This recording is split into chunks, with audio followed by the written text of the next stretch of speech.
Que la lumière soit. Ici, Abish Adjiboye pour présenter ce thème. D'entrée, je voudrais signaler que cette science que nous vous présentons de bouche à oreille comme ça, vous n'allez encore l'entendre nulle part. Je vous l'assure.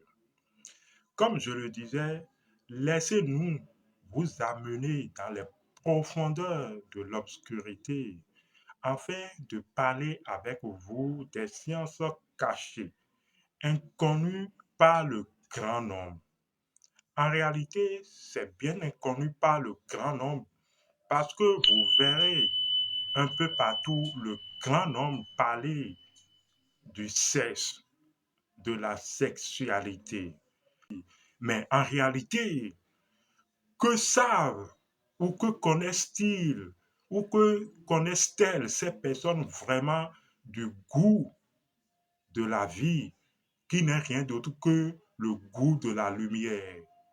En vérité, toutes les choses ont un seul goût, le goût de la vie lumière. Ces personnes goûtent-elles vraiment à la lumière? En vérité, eh bien, bien loin de ces racontas, de ces choses de cesse par-ci, par-là, qui n'apportent vraiment aucune expansion intérieure et qui ne font qu'enfoncer, en fait, et pervertir la science des dieux. Parce que la sexualité véritable, la sexualité sacrée est la science des dieux. En vérité, toute science provient d'un art. Et l'art provient d'un principe parce que l'art n'est qu'une disposition d'esprit qui repose donc sur un principe. Mais dans quelle disposition d'esprit? Donc, suivant quel principe allez-vous au sexe? Et quand vous parlez donc du sexe, mais c'est suivant quelle intention? Puisque toute science provient d'un art, eh bien, laissez-nous aborder la science de la lumière, reposant sur l'art des dieux, l'art de la sexualité lumineuse, l'art sacré des dieux. Donc, restez avec nous, puisque nous le disons, soleil et lune. Ô toi, homme, partage ta lumière avec ta femme. Mais il faudrait d'abord, avant de partager cette lumière, que l'homme prenne conscience de sa lumière, que l'homme dégage sa lumière. Quand on parle du soleil et de la lune, ce système se retrouve dans tous les genres, à savoir dans le règne minéral. Voilà, ce système se retrouve plutôt dans tous les règnes. Donc, dans le règne minéral, nous retrouvons toujours ce couple, ce système de soleil-lune. Dans le règne végétal, il y a toujours une correspondance de ce couple soleil-lune. Ainsi de suite dans le règne animal, dans le règne humain, dans le règne céleste. C'est très sûr. Donc, vous savez que l'astre ou la lune autour d'un soleil bénéficie des rayons ou de la lumière du soleil. La lune n'est qu'un reflet, n'est qu'un miroir. C'est d'ailleurs ce pourquoi dans certaines traditions, quand les gens ne peuvent pas regarder directement le soleil, les gens regardent la lune en tant que reflet de la lumière du soleil. Et c'est en cela que dans le règne humain, quand vous regardez une femme est parfaitement ou normalement le reflet du soleil que constitue son homme. Donc, l'homme se reflète à travers la femme. C'est ceci qui doit être en réalité. Maintenant, la science de la lumière. Vous savez, la vie génère le mouvement et le mouvement également génère la vie. Ce qui signifie en réalité que tout mouvement à la base est, est de la vie lumière. Vous voyez? Donc il ne peut avoir mouvement quelque part sans à l'arrière-plan de la lumière. Ce n'est pas possible. Toute activité sexuelle, quelle qu'elle soit, alors à l'arrière-plan, dans son code, est de la lumière et génère normalement de la lumière. Ce qui signifie que vous ne pouvez pas faire de la sexualité et ne pas générer de la lumière. Dans l'activité coïtale, nous allons aller rapidement pour rester dans une certaine tranche de temps. Dans l'activité coïtale sexuelle dans le genre humain, cela revient à dire que vous ne pouvez pas faire une activité coïtale sexuelle sans générer de la lumière. Mais est-ce que c'est ce qui s'observe souvent? Parce que quand les gens finissent une activité coïtale, les gens sont, de jour en jour sont fatigués.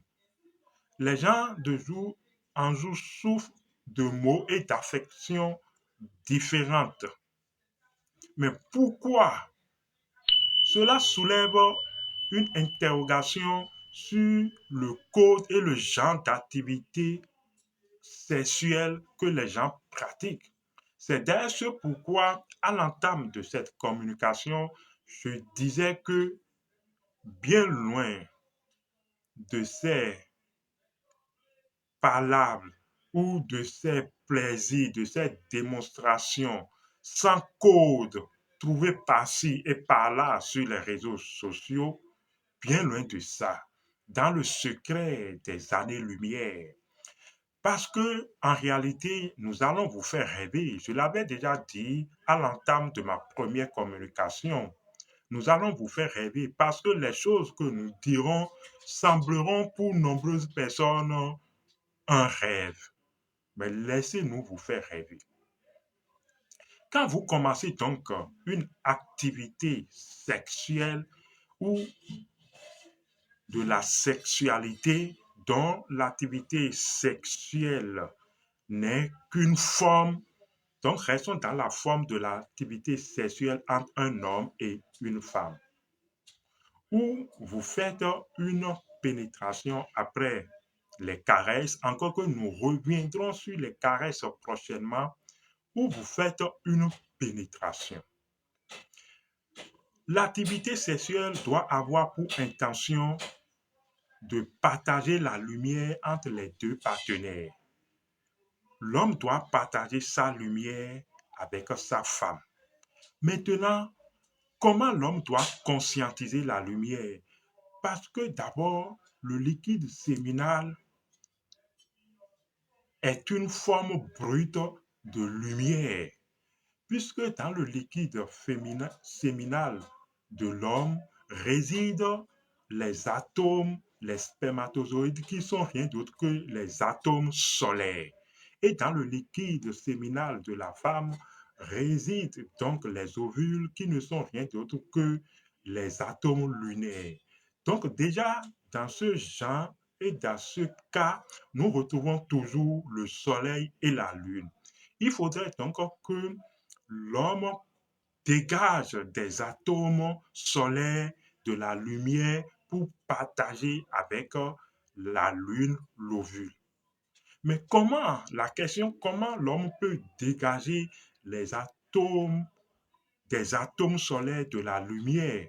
Parce que quand vous prenez le spermatozoïde ou le sperme sous sa forme brute, il n'y a pas encore activité pour rayonner de la lumière.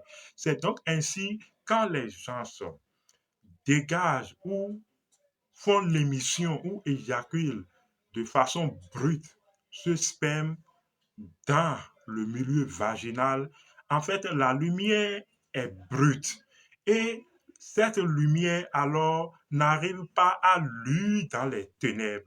Vous connaissez cette expression, la lumière lue dans les ténèbres. Mais ce il faut alors rayonner à partir du liquide des atomes solaires, de la lumière qui éclaire les entités du milieu vaginal. Voilà donc un peu comment la chose se fait dans les profondeurs de l'obscurité.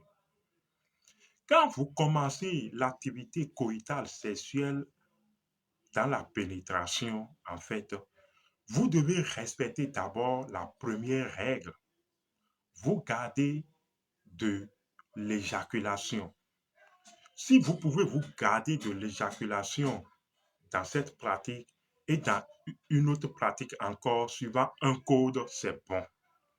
Mais d'abord, vous devez vous garder de l'éjaculation comme le font les initiés d'un certain niveau jusqu'au moment où, en fait, ce que je dis, c'est sur des années de pratique, c'est sur des réincarnations de pratique. C'est pourquoi je dis que nous allons vous faire rêver. Donc, sur des entraînements, sur des entraînements, sur des entraînements, sur des entraînements, enfin, vous allez arriver à une porte où vous allez pouvoir sentir et repérer vos spermatozoïdes dans le liquide séminal. Vous allez certainement dire, mais Abish, tu dis de n'importe quoi. Eh bien, souffrez que je dise cette fois-ci de n'importe quoi, que je parle en insensé. Sur des années et années de pratique, vous allez pouvoir venir à une distinction des spermatozoïdes. Si bien que quand il y a ébullition alors de votre liquide séminal, vous allez parvenir à un moment où vous détachez un sperme qui arrive juste au niveau du point de non-retour. En fait, il y a un point de non-retour où quand le liquide séminal vient dans le canal dans le canal pénien, le liquide séminal n'arrive pas plus à se retourner. Donc, en fait, vous allez venir à la limite de ce point de non-retour. Et vous allez juste engager, et je vous l'ai déjà dit une fois ici même, vous allez juste engager un sperme, un spermatozoïde à ce point de non-retour. Vous allez remarquer que quand le liquide séminal tend vers ce point de non-retour, vous allez remarquer que l'organe pénien se durcit encore plus. Eh bien, quand vous détachez alors un spermatozoïde juste à ce point de non-retour avec toutes les sensations, si vous ressentez la chose et vous arrivez à bloquer ce spermatozoïde à ce point de non-retour au niveau de l'organe pénien, vous allez remarquer alors effectivement que votre organe pénien se durcit et devient rougeoyant de feu. Et ce rougeoyement de feu, quand vous continuez l'activité sexuelle, dans ce sens, vous allez remarquer que votre organe change de goût et commence par irradier de la lumière. Vous ressentez alors le goût de la lumière et l'irradiation de cette lumière dans le milieu vaginal crée une douceur de goût-lumière dans tout le corps de la femme. La femme alors ressent de la douceur et de la lumière. Parce qu'en ce moment, ce rougeoiement et cette activité génèrent cette lumière qui provient de cet atome solaire que vous avez engagé à ce point de non-retour. Et c'est en ce moment alors que vous commencez par diffuser de la lumière à partir de ce rougeoiement d'atomes solaires qui d'ici et rougeoie l'organe pénien masculin. Vous voyez donc, en fait, il aura en ce moment ce une irradiation qui va se diffuser dans les cellules, dans le corps. Et les ovules vont alors capter cette lumière, conserver cette lumière, vous voyez, et une grande partie de cette lumière va se diffuser partout. Vous allez voir, en fait, hein, c'est ce phénomène que la Lune fait. Parce que quand le Soleil déploie alors sa lumière, la Lune capte la lumière. Votre femme va capter cette lumière. Elle n'en a pas peut-être conscience, mais elle va sentir ce dégagement dans son milieu vaginal qui, oh là là, n'a rien de comparaison avec ces plaisirs que les gens sentent et chantent un peu partout qu'ils ont connu une relation sexuelle d'amour. Mais en réalité, vous voyez qu'ils n'ont rien connu. Et pendant des millions d'années, les gens vont végéter dans cette sorte d'amour que les gens font. En fait, il y a des choses extraordinaires que ces goûts ou que ces saveurs éphémères, parce que je ne veux pas, c'est des saveurs éphémères que les gens sentent, comme le goût d'un bonbon qui disparaît sur la langue après avoir sucé ce bonbon, ça disparaît. Mais quand vous captez cette lumière et quand, en tant que soleil, vous arrivez à cette conscience d'expression de la lumière et vous maintenez le spermatozoïde à ce point de non-retour sans que le spermatozoïde ne franchisse le Rubicon. Voilà, parce que le spermatozoïde ne doit pas franchir le Rubicon. Le spermatozoïde doit rester là, l'atome solaire qu'est le spermatozoïde doit rester là, à ce niveau, et vous devez continuer l'activité. Et c'est cela, vous continuez l'activité jusqu'à ce que l'atome, cet atome solaire s'explose en des rayons de lumière qui s'éparpillent un peu partout dans l'univers. Et alors, vous pouvez revenir prendre une pause. Parce que là, vous n'avez plus sorti le liquide séminal, mais vous avez utilisé l'atome solaire qui a tellement irradié de la lumière jusqu'à ce que ça s'est désintégré. Et après une pause, vous pouvez recommencer et engager encore un autre atome solaire au niveau du Rubicon, afin que ça ne franchisse pas le Rubicon. Parce que quand ça franchit le Rubicon, ça ne peut plus durcir et créer cette atmosphère de rougeoiement pour l'organe pénien. Vous voyez que, en fait, dans l'obscurité vaginale, ce que vous devez faire, en fait, c'est dégager votre lumière et éclairer les entités, nourrir les entités qui sont là de la lumière dans son essence pure et non de la lumière dans l'essence brute qui peut être alors captée et emprisonnée par ces entités. Mais puisque nul ne retient la lumière prisonnière, si vous dégagez la lumière sous cette forme transformée, cette lumière va circuler un peu partout dans le milieu vaginal et les entités alors viendront à la lumière. C'est ce qui se fait dans la sexualité des dieux, la sexualité des initiés, la sexualité secrète et cachée. Voyez-vous, par l'aperçu que nous vous offrons, que cela n'a rien à voir avec ce que les gens racontent sur les réseaux, que non, l'homme m'a pénétré, l'homme m'a fait ci, et après j'ai joui, j'ai fait ci. Mais vous n'en savez rien. Mais quelle lumière! Mais c'est pour retomber après sans la lumière dans l'amertume, en fait. Et c'est ce qui se passe. Les gens pratiquent tellement la sexualité, mais quand vous les voyez, ils ont un goût d'amertume. Comment c'est possible? De quelle sexualité parlons-nous? Nous allons vous faire rêver dans cette année 2024, comme je l'ai dit. Nous allons parler des choses profondes, des choses que vous n'imaginez même pas. Abish Adiboye, que la lumière soit